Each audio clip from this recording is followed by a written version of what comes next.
नमो भगवते वासुदेवाय। ओम नमो भगवते वासुदेवाय। श्री राम जय राम जय जय राम, श्री राम जय जय राम। नमस्कार, जय श्री राम। स्वागत है मेरे सभी साथियों का, सज्जनों का, सत्संगियों का, आत्मीय जनों का और सभी पुण्य आत्माओं का, अर्थात भगवान के अंश स्वरूप जितने भी प्राणी संसार में हैं सारे पुण्य आत्मा हैं जिन्होंने मनुष्य का शरीर प्राप्त किया। बड़े भाग मानुष तन पावा, सुर दुर्लभ सदग्रंथन गावा। अर्थात हमारे सभी ग्रंथ, हमारे सभी शास्त्र, वेद पुराण इस चीज़ का, इस रहस्य की बड़ी बड़ाई करते हैं कि मनुष्य का तन बड़े भाग्य से मिलता है। तो सभी मेरे सज्जनों, आज के हमारे इस प्रसंग में माघ महात्म्य के अंतर्गत आइए कथा का श्रवण वर्णन करते हैं। छठा अध्याय देखिए, सारांश में इस कथा के बारे में समझा रहा हूँ, क्योंकि ये जरूरी नहीं कि ब्राह्मण, क्षत्रिय, वैश्य, शूद्र, ब्राह्मण अनेकानेक धर्म संप्रदायों में वर्ण आदि के बंधनों में हम संसार के जीव बंधे हुए हैं, लेकिन शास्त्र इस बात का प्रमाण देते हैं, इस बात को विहित निहित करते हैं कि जिसकी जैसी करनी उसका उससे फल मिलता है। इसमें कोई भी परमात्मा के दरबार में कोई जाति पाति, कोई धर्म, कोई वर्णन, किसी प्रकार का मतभेद नहीं है। अर्थात जिसने जिस प्रकार जैसा कर्म किया उसे वैसा ही फल भोगना पड़ेगा। और आज की कथा का विशेष शीर्षस्व है एक बणिये का, एक व्यापारी का, एक वैश्य का। अर्थात कर्मों के द्वारा, सत्कर्म के द्वारा, धर्म कर्म के द्वारा इस धरा के ऊपर कोई भी प्राणी उस दिव्य लोक को, उस परमात्मा को प्राप्त कर सकता है। जैसे रामचरितमानस के बीच में जटायु का प्रसंग आता है। वो क्या था? एक कागहीरू था। देवी देवताओं के जो वाहन हैं, जैसे भगवान महादेव का वाहन है वृषभ, भगवती माँ दुर्गा का वाहन है सिंह, विघ्न विनाशक आज संकट चौथ भी है, गणपति का भगवान है मूषक। अर्थात इन जीवों ने पशु पक्षियों के इत्यादि जीवों को धारण करके भी इन्होंने अपने परमात्मा सत्संग के द्वारा, भजन के द्वारा, पुण्य कर्म के द्वारा उस परमात्मा के परम पद को प्राप्त कर लिया। तो हम मनुष्य होकर के भी उस परम पद को प्राप्त ना करें तो हमें मनुष्य का तन धारण करने का अधिकार नहीं है और हमें धिक्कार है। आज ये कथा का शीर्षत्व है एक वैश्य की कथा, एक बणिये की कथा। तो गुरुदेव कहते हैं कि हे राजन, मैं तुम्हें एक प्राचीन काल का इतिहास तुम्हें सुनाता हूँ। प्राचीन काल की बात है, द्वापर युग की बात है। अर्थात जिस युग में भगवान कृष्ण जी हुए, कृष्ण भगवान का अवतरण हुआ, उस युग का रहस्य गुरुवर सुना रहे हैं। गुरुवर कहते हैं, प्राचीन काल की कथा मैं तुमसे कहता हूँ कि हे राजन, पहले युग में नैसध नगर में कुबेर के सदृश एक धनी हेमकुंडल नामक एक वैश्य था। अर्थात नगर का नाम था नैसध, और उसमें हेमकुंडल जो बणिया था वो कुबेर के समान धनवान था, जो कुलीन भी था, सत्क्रिया वाला भी था, देवताओं का पूजन करने वाला भी था, ब्राह्मण और अग्नि का पूजन करने वाला भी था, खेती तथा विशेष करके क्रय विक्रय का व्यापार करता था, गाय, घोड़ा, भैंस आदि पशुओं का पालन में तत्पर रहता था, दूध, दही, मट्ठा, गोमेय, तृण, लकड़ी, फल, मूल, नमक, पीपल, धान्य, साग, तेल व अनेक प्रकार के वस्त्र इत्यादि, धातु इत्यादि का अनेक प्रकार के अपने कारोबारिक मामले में वो बहुत बड़ा कारोबार उसने इकट्ठा कर लिया। यहाँ तक कि खाद्य पदार्थ, वस्त्र इत्यादि और मणि रत्न आदि का भी व्यापार वो करता था। इस प्रकार उस वैश्या ने, हेमकुंडल वाणिया ने, व्यापारी ने बहुत धन इकट्ठा कर लिया, करोड़ों की असरफियाँ उसने इकट्ठी कर ली। लेकिन वो सत्संगी भी था, ब्राह्मणों का पूजक भी था, शास्त्रों को मानने वाला भी था। और ये बात सत्यता है कि जो संसार में आया है उसने एक दिन जाना है। छोटा बड़ा, गरीब अमीर,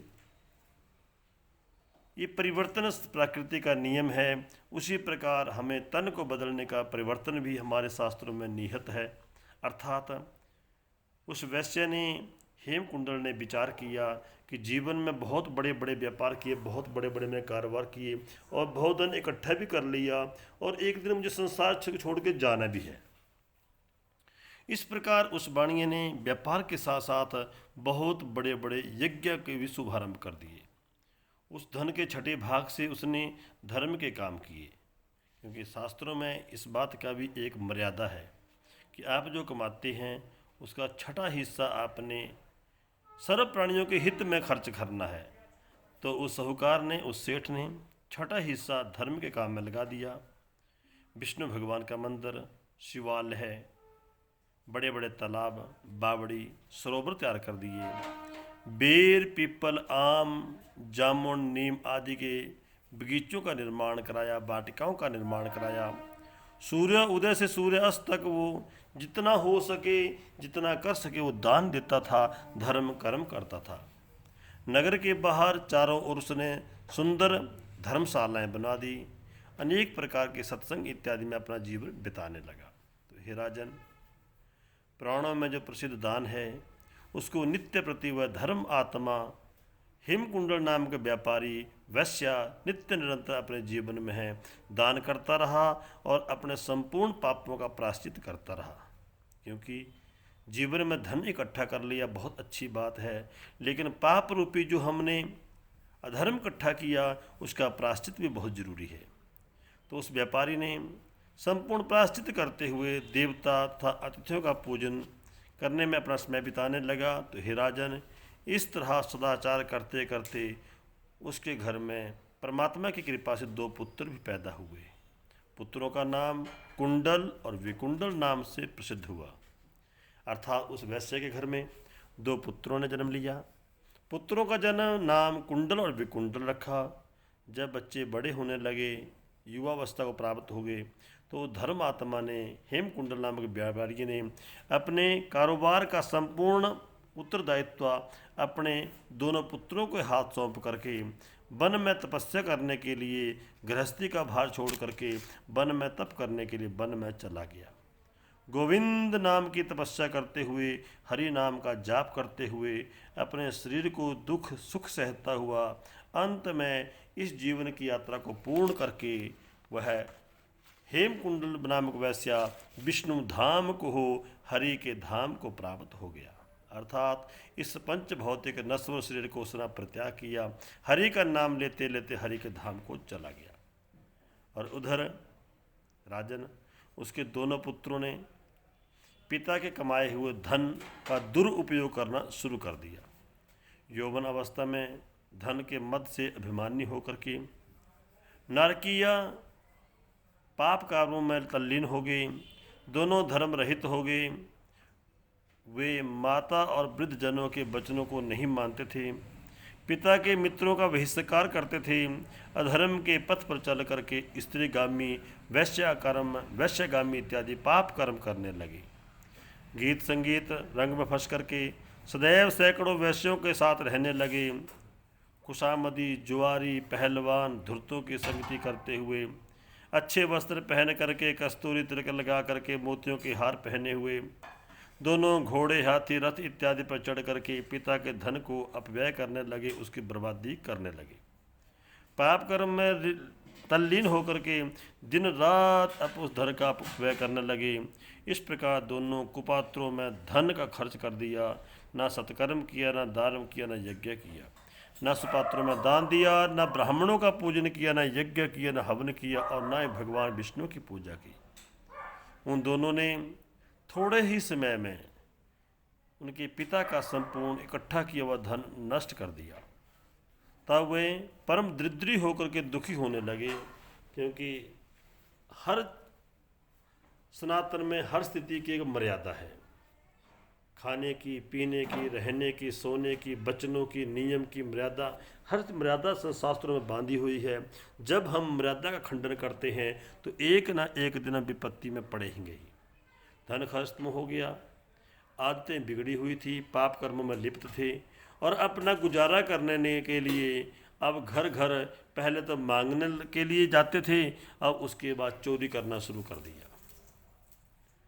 चोरी करने के भी गुजारा नहीं चला तो उन्होंने जंगल के जीवों कहा, पर जीवों को मार मार करके, मांस इत्यादि जीवों को, जंगली जीवों को मार करके, मांस मदिरा इत्यादि का उपयोग करके अपने जीवन का निर्वाह करना शुरू कर दिया। हे राजन, उपजीवी इत्यादि धर्म की कमी होने छोड़ चले गए, नगर की बुराई होने लगी। हे राजन, तब दोनों नगर में चोरी करना आरंभ कर दिया। इस प्रकार पाप कर्मों में लिप्त होकर दुख पाने लगे, वन में रहने लगे। वहाँ पर भी वह मूर्ख तीक्ष्ण बाणों की पक्षियों को, हिरणों को, मृगों को, खरगोशों को, हिंसक जीवों को मारते थे और उनका मांस भक्षण करते थे। इस प्रकार दोनों ने अपने जीवन को बिताना शुरू कर दिया। लेकिन समय की गति बड़ी विचित्र होती है, एक दिन मौत सबको आती है। वन में भटक रहे थे तो एक भाई शेर के सामने जा कर के शेर ने उसका शिकार कर लिया, शेर ने उसकी हत्या कर दी, और छोटा भाई बच करके कुछ दिन बिताए, और उसने भी समय पाने पर सांप के डसने से उसकी भी मृत्यु हो गई। अर्थात एक भाई को सांप ने मार दिया, दूसरे को शेर ने मार दिया। दोनों मृत्यु के काल के गारे पड़ गए। दोनों को यम के दूत, क्योंकि सभी जानते हैं जब हम संसार में पंच भौतिक शरीर में रहते हैं तब तक ये आत्मा इस शरीर में निवास करती है, और जैसे ही जन्म और मृत्यु का बीच की जो जीवन लीला है ख़त्म होती है, तो या तो भगवान के धाम की प्राप्ति होती है या यमलोक को जाना पड़ता है। तो यमलोक के यमराज के जो पार्षद हैं, यमदूत हैं, वो प्राणी को पकड़ करके पापी जीवों को यमलोक में ले जाते हैं।